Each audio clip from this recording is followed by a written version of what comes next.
It happened quietly, like most important moments do. I was brushing my hair on a cloudy Tuesday morning, the kind where the world feels wrapped in cotton and time moves just a little slower. I caught my reflection in the bathroom mirror, not in the rush way I usually did when checking for smudged mascara or sleepy eyes. This time, I really looked, and I froze. There was something in my eyes I hadn't seen in a long time, a flicker, not of youth, but of something deeper. A glow, not of skin, but of self. A recognition. For years, I had felt like something was slipping away. A subtle erosion that started after 60 and picked up speed by 70. My skin had changed less elastic, more stories written in lines. My hair had thinned and silvered like the frost on an old window pane. I no longer turned heads in the grocery store, and sometimes I catch myself apologizing just for taking up space. But in that moment, standing there in a faded robe and bare feet, I realized something profound. Beauty hadn't left me. It had simply changed shape, and I had never been taught how to see it. That realization cracked open something inside me. For decades, I had measured beauty by the standards of my younger self's smooth skin, shiny hair, firm curves, bright smiles. The kind that was noticed, complimented, validated by others. But no one ever taught me that there is another kind of beauty that arrives slowly, quietly, and settles deep into your bones. A beauty you don't wear. You become it. The first clue had been the way my granddaughter looked at me when I laughed. She would smile back, eyes full of affection, and say, "Grandma, your eyes twinkle like stars." I used to brush it off, blaming the overhead lighting or my glasses. But maybe she saw something I hadn't. Maybe twinkling wasn't. Something reserved for the young. It was a glow that came from knowing who you are, not just looking the part. That morning, I began thinking of the countless women I knew who had aged with grace, but quietly, almost invisibly. Women who still had fire in their hearts, but had slowly been erased by a society obsessed with youth. I remembered a neighbor, Rose, who once told me, when you turn 70, people stop seeing you. They look through you, like your scenery. But Rose had the warmest voice, a voice that made you feel like the most important person in the world. That's not something you see in the mirror, but it's the kind of beauty that stays in the room long after you leave. So why don't we talk about that kind of beauty? The beauty of presence, of wisdom, of having lived through heartbreak and still being able to smile, of having raised children, lost loved ones, weathered storms, both literal and emotional, and still choosing to love, still choosing to wake up and try again. It dawned on me that we've been looking in the wrong mirrors. Not the glass ones hanging in our bathrooms, but the cultural ones that only reflect what is marketable, desirable, youthful. And if you don't match that reflection, you begin to question your worth. I had done that for years. I had stared at pictures of myself from 30 years ago and thought, if only I could go back. But the truth is, I was often more insecure back then, more anxious, more focused on pleasing others. Now, in my 70s, I laugh more easily. I cry without apology. I say no when I mean it and yes only when I want to. And that, I realize, is its own kind of radiance. The science even supports it. Researchers have found that as people age, they tend to experience what psychologists call positive affect bias. We focus more on meaningful relationships. We prioritize peace over drama, and we find joy in small things, morning coffee, a grandchild's hug. This emotional clarity, I ascend to just a coping mechanism. It's a kind of brilliance that shines through our energy, our voice, our expressions. I remember talking to an old friend, Eleanor, who had just turned 85. She said, "The best thing about aging is that you finally know what is important, and you stop pretending about the rest." That wisdom, that clarity, that's beauty. No face cream can manufacture it. No surgery can implant it. It only comes from living long enough to stop chasing and start savoring. And yet, we don't celebrate it nearly enough. As I looked closer at myself in the mirror, I began to trace the laugh lines by my eyes. They were deeper than I remembered, like little tributaries etched in the skin from decades of joy. I smiled again, this time not out of habit, but out of recognition. Each line told a story, late night laughter with friends, the overwhelming joy of watching my child graduate, the hilarious chaos of baking cookies with grandkids and ending up with flour in my hair and frosting on my elbow. Why had I ever thought I needed to hide those lines? Maybe because somewhere along the way, we were taught that aging was a battle to be fought, not a chapter to be embraced. That every wrinkle was a flaw, not a feature. But what if we rewrote that narrative? What if we started seeing those lines as life's handwriting, proof that we've lived and loved and endured? That same day, I opened an old photo album, flipping through pictures of my younger self. I studied the photos carefully, looking for what I had once considered my prime. Yes, I looked different, but you know what I also saw? A lot of doubt behind those eyes. A lot of trying to be enough. I saw beauty, but I also saw striving. Then I looked back in the mirror again, and I saw something softer, more grounded. A woman who no longer needed to be validated to feel valuable. A woman who had finally come home to herself. And that's when I began making a list not of flaws, but of the beautiful things I had gained with age. Confidence that isn't tied to approval. Compassion that runs deeper than judgment. Patience earned through decades of parenting and partnering. A sense of humor sharpened by life's ironies. A gentleness I never had in my 20s. And most surprisingly, a kind of quiet magnetism. People feel safe around me now. They open up. They lean in. That's not an accident. That's warmth. And warmth, I believe, is the most underrated beauty trait of all. We don't talk about it enough because it can't be bottled or branded. It doesn't sparkle in photos, but warmth is unforgettable. It's the feeling someone leaves you with. It's the reason we remember certain people decades later, not because of how they looked, but because of how they made us feel. I think back to my mother's best friend, Margaret. She wasn't conventionally beautiful, even in her younger years. But she had this energy that made everyone around her feel seen. She'd remember your birthday, your favorite cake flavor, the name of your childhood dog. And when she looked at you, it was as if you were the most important person in the room. That kind of attention, that's beauty. So now, each morning, I spend 5 extra minutes, not putting on makeup, but putting on presence. I stand a little taller. I smile at myself. I say thank you for the years, not in spite of them.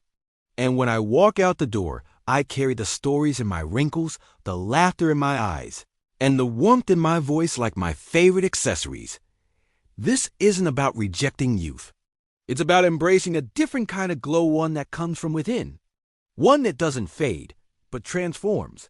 One that doesn't require permission to exist. Because here is the truth no one told us when we were younger. Beauty doesn't to disappear.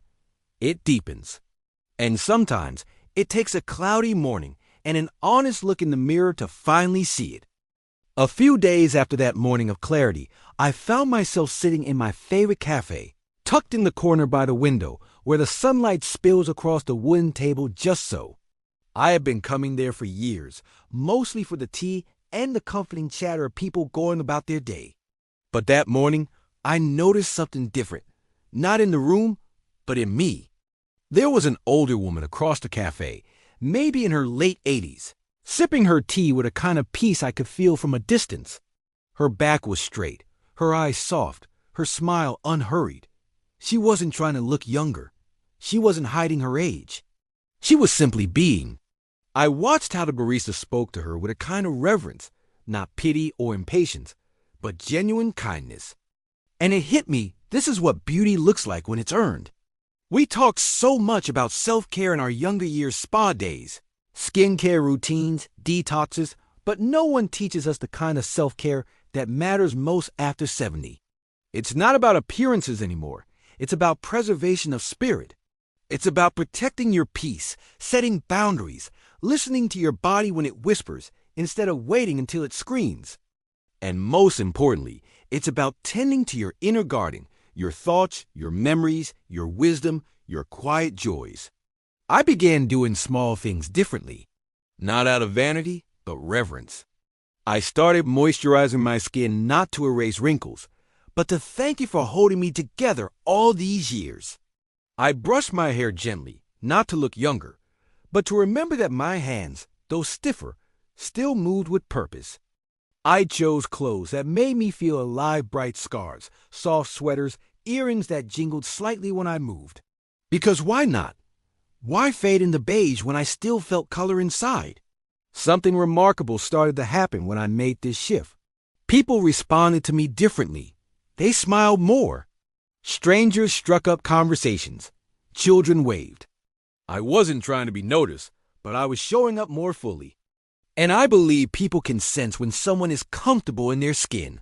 It's a kind of unspoken permission. It tells others it's okay to be yourself.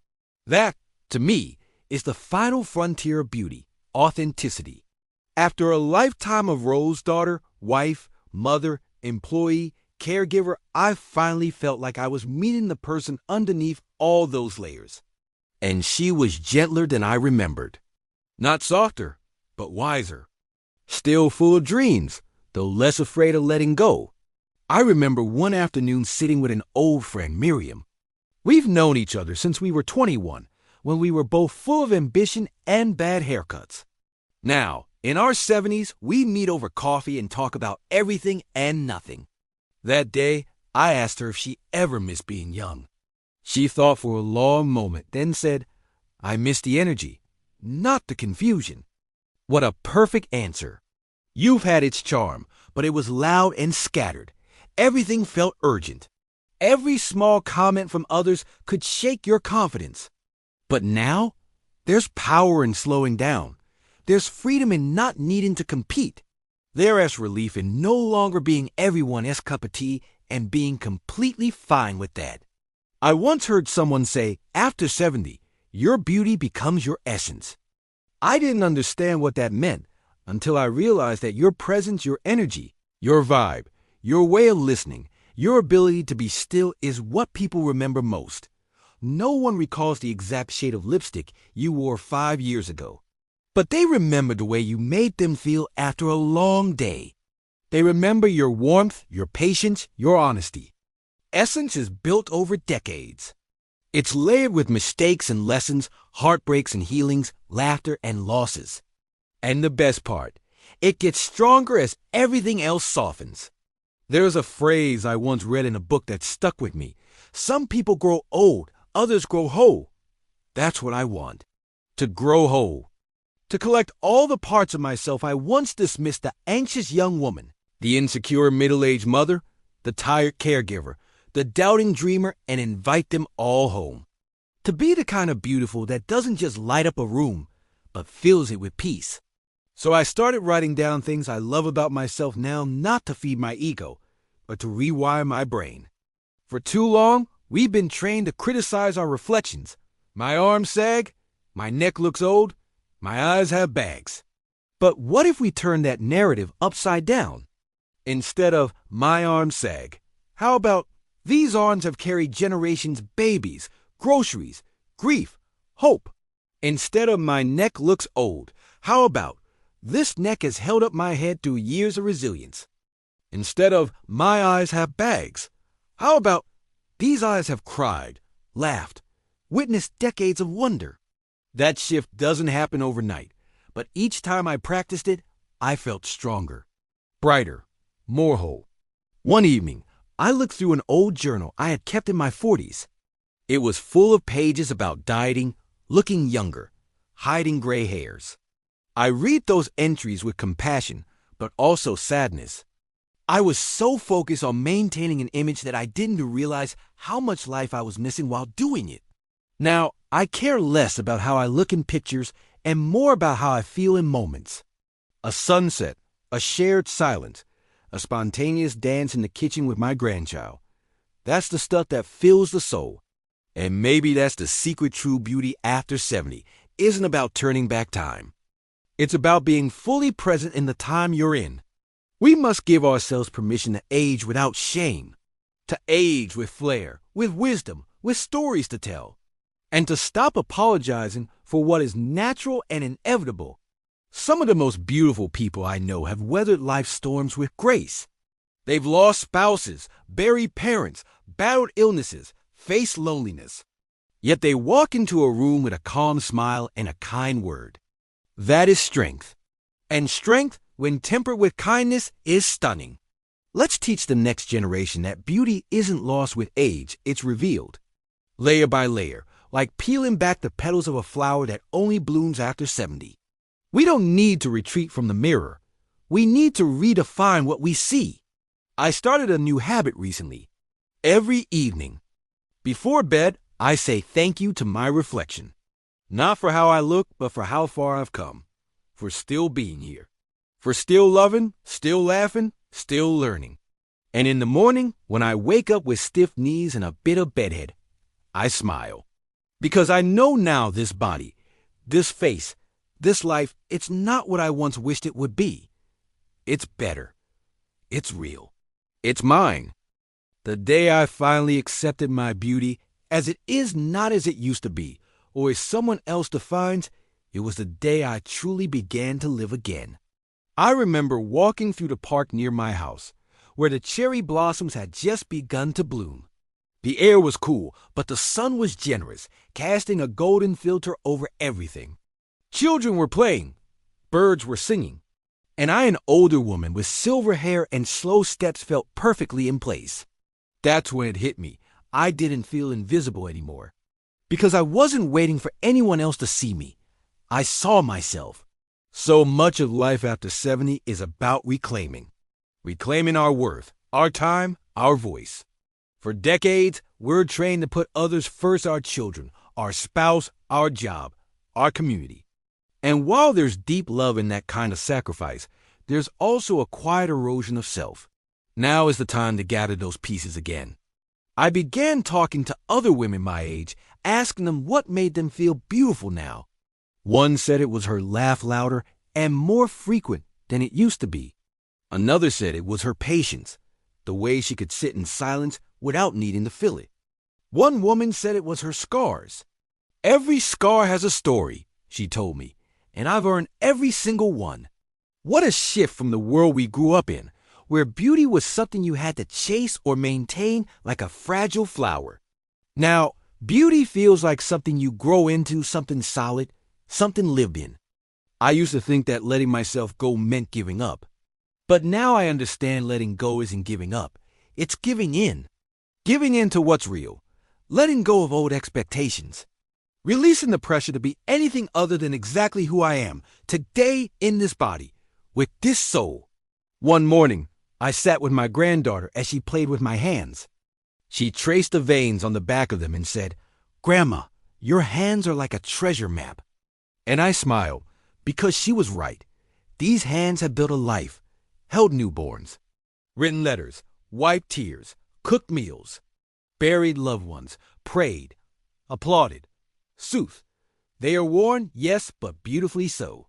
Why do we fear the signs of life? Why do we chase smoothness and symmetry when it's the cracks that let the light in? That same granddaughter once asked, "Were you always pretty, Grandma?" And I paused. Because the truth is, I didn't always feel that way. But I told her I was always becoming. We are always becoming. Becoming more open, more forgiving, more full of grace. Even as our bodies slow down, our spirits can expand. That's the kind of beauty they never told us about. The kind that doesn't wilt with time, but ripens. There's a kind of woman I've always admired. Not for her clothes or her figure, but for her presence. The way she enters a room without shrinking. The way she listens with her whole face. The way she carries both joy and sorrow in her eyes and doesn't hide either. She doesn't demand attention, she attracts it. Quietly, magnetically. That's who I want to be. Not admired for looking young, but respected for living fully. There's something powerful about letting yourself be seen not in spite of your age, but because of it. Because when we show up as our full, aging, glorious selves, we give others permission to do the same, and we begin to rewrite the story. No longer the narrative of decline, but one of deepening. Not the fading of beauty, but the unfolding of it. I started making a list of things that became more beautiful in my life after 70.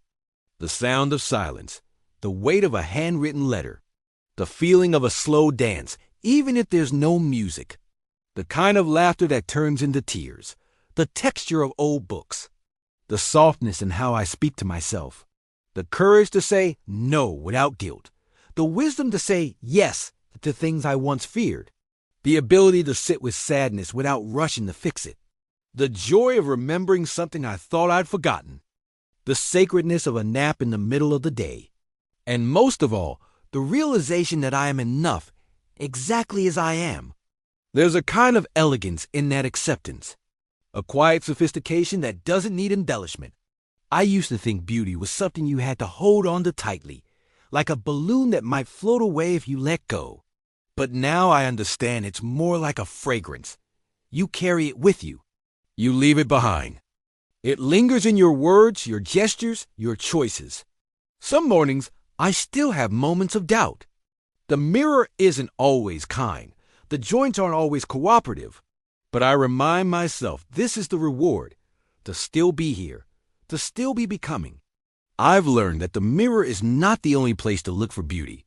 Look in your friendships, in your resilience, in your willingness to try again, in the grace with which you forgive others and yourself. One of my favorite stories comes from a woman I met at a local garden club. She was 84, with a wild crown of white curls and a laugh that could startle birds. She told me about the time she wore a bright red dress to her grandson's wedding. Someone pulled her aside and said, "Don't you think that's a bit much at your age?" She smiled, patted their hand and said, "Darling, at my age, everything should be a bit much. I want that kind of boldness. I want to live like someone who knows her time is precious." Because it is. And if I've learned anything about beauty in these later years, it's this. It has nothing to do with perfection and everything to do with presence. It's not in the absence of flaws. It's in the way we carry them. It's not in youth. It's in vitality, curiosity, joy. It's not in tight skin. It's in open hearts. Beauty after 70 is layered. It's texture with history, softened by time, strengthened by storms weathered. It's not a relic of the past, but a living, breathing part of who we are, and it deserves to be celebrated. So wear the earrings that jingle. Paint your lips if you like. Or don't. Walk slowly, but walk tall. Take up space. Tell your stories. Laugh loudly. Cry openly. Love generously. And most of all, see yourself not through the lens of who you once were, but through the lens of everything you've become. Because what I discovered in the mirror that morning wasn't just a reflection. It was a revelation. I am not less because I am older. I am more. More layered. More knowing. More radiant in ways that can't be measured by mirrors or cameras or compliments. That's the beauty they never told me about. But now that I've found it, I intend to share it with anyone willing to listen.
It glows in gold and rust and warmth. And I at 70, 75, even older, I am in my autumn. Glorious, unapologetic, full of fire and softness at the same time. I've met so many women over the years who quietly mourn the passing of their younger selves.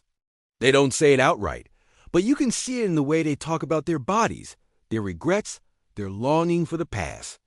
And I get it. I really do.